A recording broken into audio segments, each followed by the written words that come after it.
Mercado de commodities, vamos saber o porquê dessa oscilação nesse primeiro dia útil do mês de julho. Nesta sexta-feira, vamos ao Maurício Bellinello com o mercado de commodities. Vamos lá, Gleidson.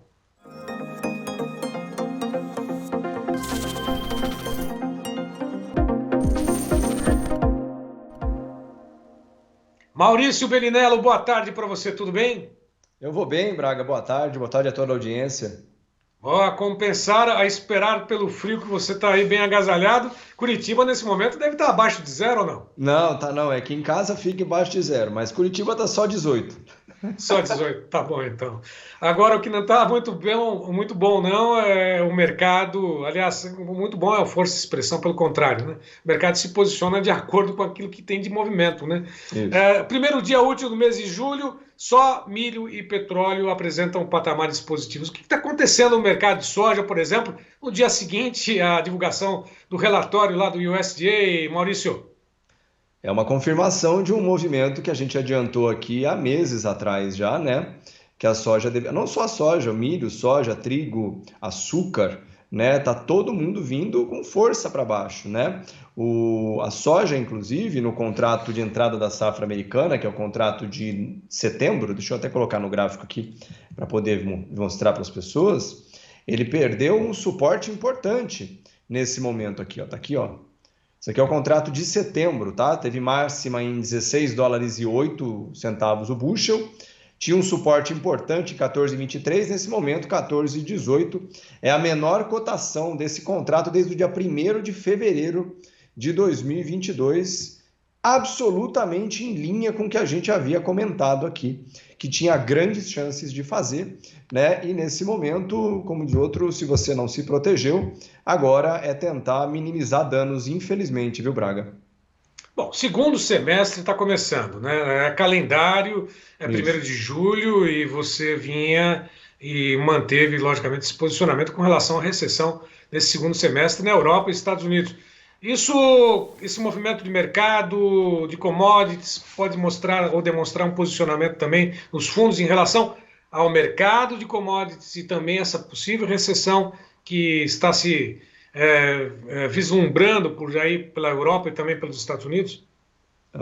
Mais ou menos, Braga, tá? Primeiro que sim, óbvio, se a projeção é de recessão, isso traz um menor consumo por natureza, né? O que pressiona os preços de qualquer coisa. Segundo, é que os grandes fundos, na verdade, Braga, desde o início do Covid, eles estão muito sobrecomprados, que a gente chama. Eles nunca venderam muito. Compraram muito e não venderam tanto. Foram só rolando suas posições, porque não parava de subir mesmo, né? E aí, a partir de março, principalmente, desse ano, né, os preços encontraram grandes dificuldades para cair, né, depois da quebra da safra brasileira, que levou os preços para 17 dólares, 18 dólares quase, né?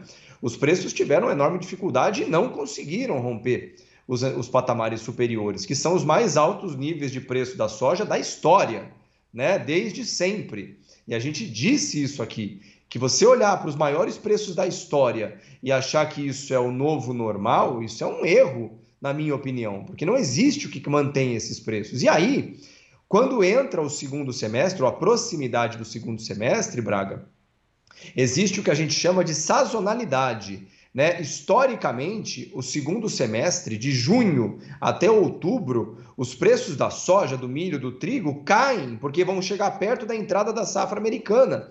Então agora a gente está num período de sazonalidade negativa. O que significa? Historicamente, nos últimos 70 anos, os preços da soja, na média, caem no segundo semestre. Não é esse ano, é desde basicamente sempre.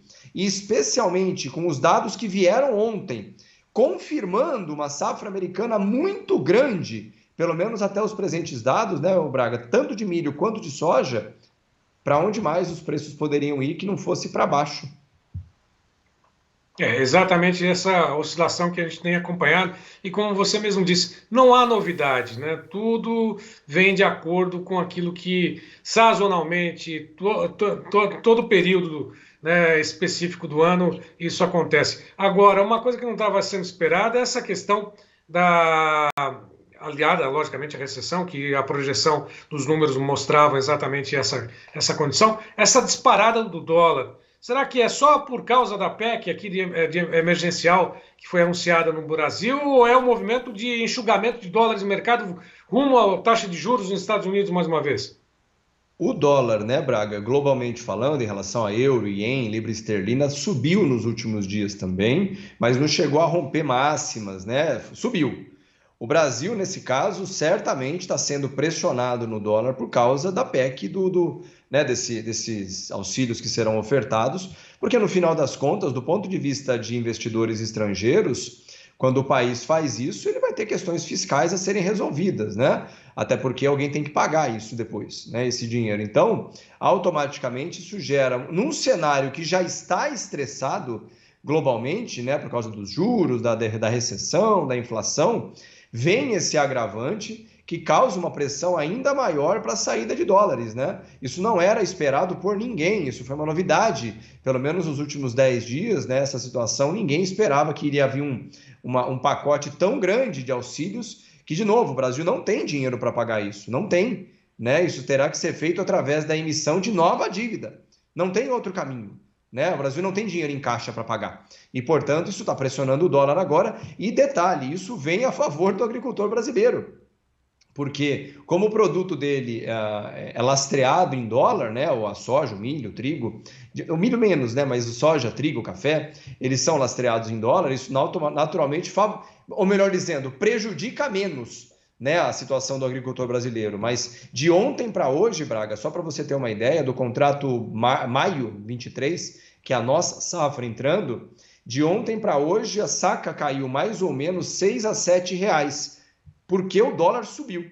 Porque se o dólar não tivesse subido, a saca teria caído mais ou menos uns 10 reais hoje, Braga. Na mesma proporção, a gente tem essa condição aí de um dólar segurando um pouquinho essa queda para a próxima safra, maio lá de 2023, mas já tem as projeções, os custos também mais elevados também, né? Isso que deve pesar e vai pesar muito também, não? Vai pesar de forma geral, como a gente vem falando, né?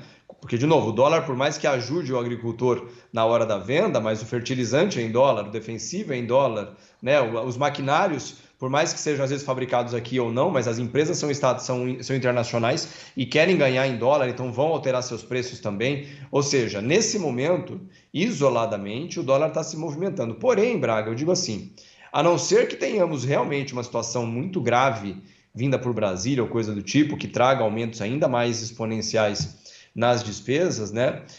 O mercado hoje mesmo já deu sinais claros de perda de força na alta do dólar, né? Frente ao que vinha fazendo. Subiu muito forte na abertura, chegamos a bater 5,38 e agora nós já estamos em 5,34, né? Então isso é um alento nesse momento, porém é muito importante deixar claro para as pessoas, né? Nenhum investidor internacional vai trazer dinheiro para um país que tem constantes acessos de gastos excessivos, historicamente, não é de hoje, nos últimos 50 anos. Na verdade, desde que Dom Pedro chegou por aqui, temos essa situação, né?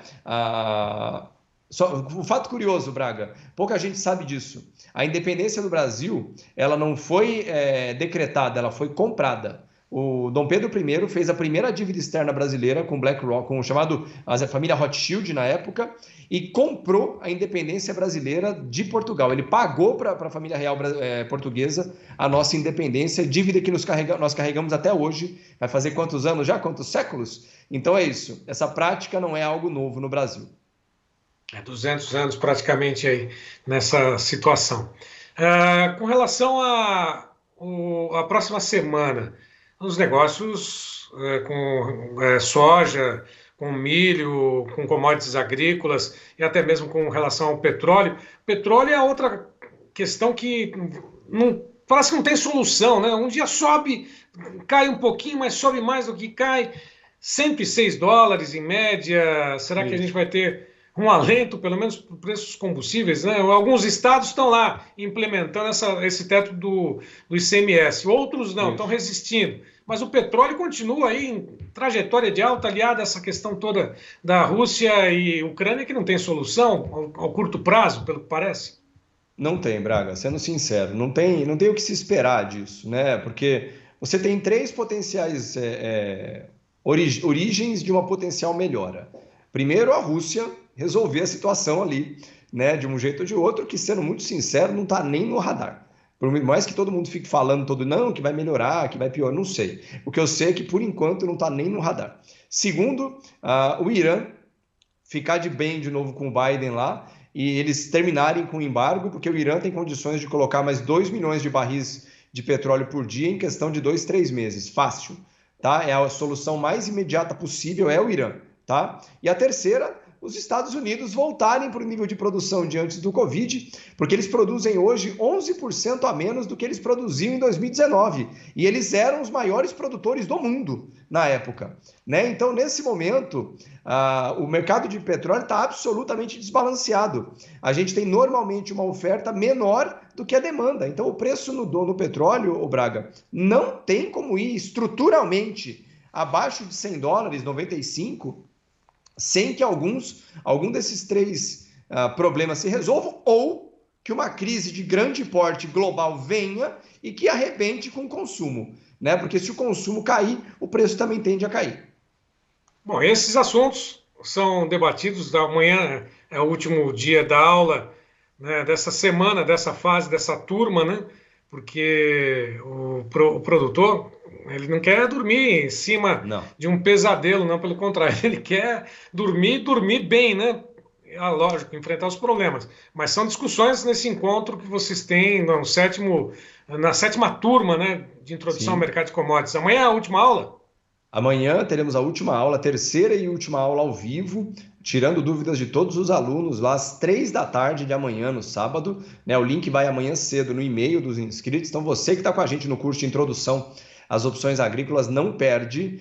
Geralmente é a melhor aula, porque as pessoas já assistiram às aulas, já estão mais acostumadas, vêm as melhores perguntas normalmente, né? É um show à parte. Eu pessoalmente gosto muito das terceiras aulas, né, que a gente já fez até hoje, então não percam de jeito nenhum. E você que está querendo participar da próxima aula, teremos uma 8ª turma muito em breve, a gente vai notificar o pessoal mais para frente, tá? Mas já vai entrando em contato com a Nádia por esse telefone que vai aparecer na tela agora aqui. Tem que ser mensagem de texto por WhatsApp para a Nádia. Fala, Nádia, estou gostando daquilo que o Maurício e o João têm falado, estou vendo agora a soja cair na minha cara aqui, eu não consegui fazer nada, mas quero aprender os primeiros passos. Não perde de jeito nenhum, manda uma mensagem que assim que a gente tiver maiores informações, a gente já entra em contato. E lembrando também, né, Braga, que assim como muita gente falava 15 dias atrás, super animado, que a soja ia para 220, nesse momento, ter que lidar com preços tão ruins na sua frente,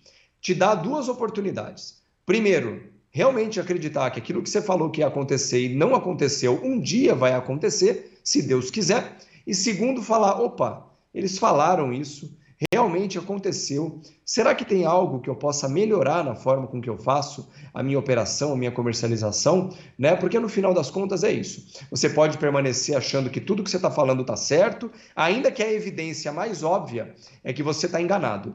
Porque a soja caiu em muitas praças de 30 a 40 reais. 30 a 40 reais nas praças, né? Será que isso tem alguma coisa? Porque, de novo, né, pode parecer pouco, mas 30 reais, na minha opinião, por saca é dinheiro pra caramba, né? Muita gente não tinha isso de margem. Então, pensa com carinho, avalia isso, porque, de novo, novas safras virão. E não estou dizendo que o preço não pode voltar. Detalhe importante, né, Braga? Você que também trabalha no mercado há muito tempo, depois de uma queda muito grande, como é o caso aqui, eventualmente os preços retornarão. A pergunta é, quanto de dinheiro você vai precisar ficar segurando na mão para manter a soja guardada, torcendo por preços melhores, né?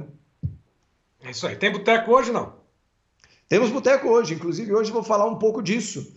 Muita gente tem falado sobre a crise da recessão nos Estados Unidos e tudo mais. Eu vou falar sobre um pouco do que a gente está comentando hoje, que é o efeito destrutivo de dinheiro.